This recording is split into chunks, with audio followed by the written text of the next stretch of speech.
Antes de explorar la identidad de Jesús previa a la creación del mundo, es fundamental que comprendamos el concepto del Verbo divino, tal como se presenta en el libro de Juan, capítulo 1, versículo 1.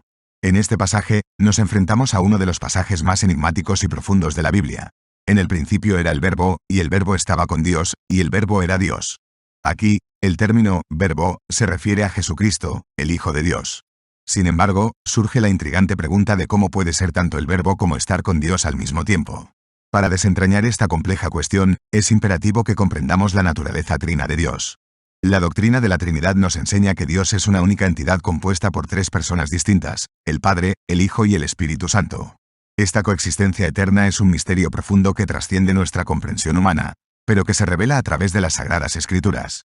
Cuando examinamos al Verbo como Jesús, se hace evidente que desde la eternidad compartía comunión con el Padre y el Espíritu Santo.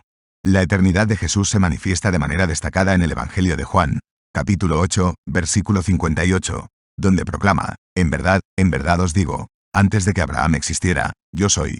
Al usar la expresión, yo soy, Jesús se asocia con la misma declaración que Dios hizo a Moisés en la zarza ardiente. Este episodio demuestra la existencia de Jesús mucho antes de su encarnación como ser humano. Este pasaje es notable porque revela la temporalidad de Jesús, indicando que no está sujeto a las limitaciones temporales que nosotros, simples seres humanos, enfrentamos. Su existencia no tiene principio ni fin, reafirmando así su naturaleza divina.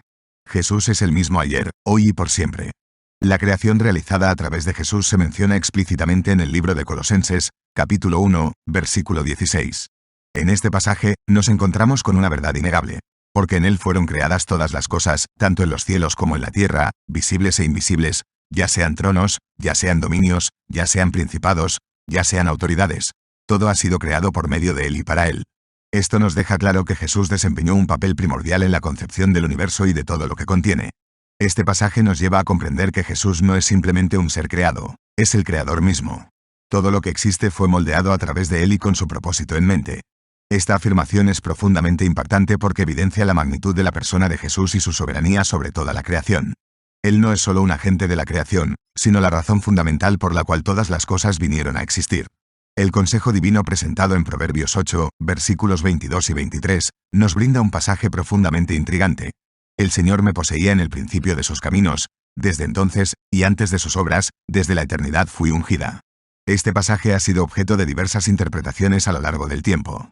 Algunos eruditos lo consideran como una representación poética de la sabiduría divina, mientras que otros lo perciben como una alusión a Jesús, el Hijo de Dios, como parte del consejo divino desde tiempos insondables. Aquí, se nos presenta una visión poética y enigmática de la relación de Jesús con el Padre desde la eternidad.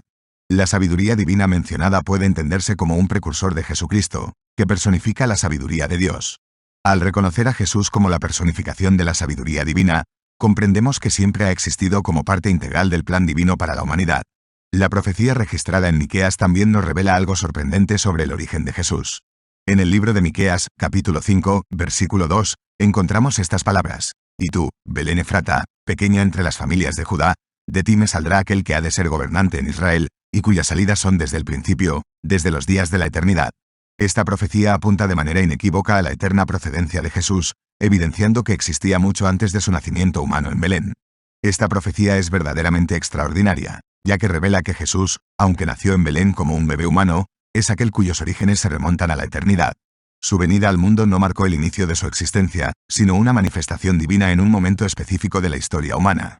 El cumplimiento de esta profecía en Jesucristo confirma de manera contundente su carácter divino y su íntima relación con el plan eterno de Dios. Además de todas las revelaciones mencionadas, la Biblia también nos presenta algunas apariciones de Jesús antes de su encarnación. Un ejemplo notable de ello es el episodio en el que Abraham se encuentra con el ángel del Señor, como se registra en Génesis 18. En esta ocasión, el ángel revela planes futuros y demuestra un conocimiento divino, señalando su naturaleza especial. Esta aparición del ángel del Señor puede considerarse como una manifestación de Jesucristo en el Antiguo Testamento. En varias instancias, este ángel interactuó con figuras destacadas, revelando el plan divino y transmitiendo mensajes de importancia crucial. La naturaleza sobrenatural de estas apariciones evidencia que Jesús siempre ha estado activamente involucrado con la humanidad desde el principio. En resumen, podemos afirmar que Jesús trasciende la mera figura histórica a un profeta extraordinario. Él es el Verbo divino, existente desde la eternidad, el agente activo en la creación del mundo y aquel que se manifestó en momentos específicos del Antiguo Testamento. Por lo tanto, Al comprender la preexistencia de Jesús, nuestra fe se fortalece, y constantemente somos recordados de su inmenso amor y compromiso con la humanidad.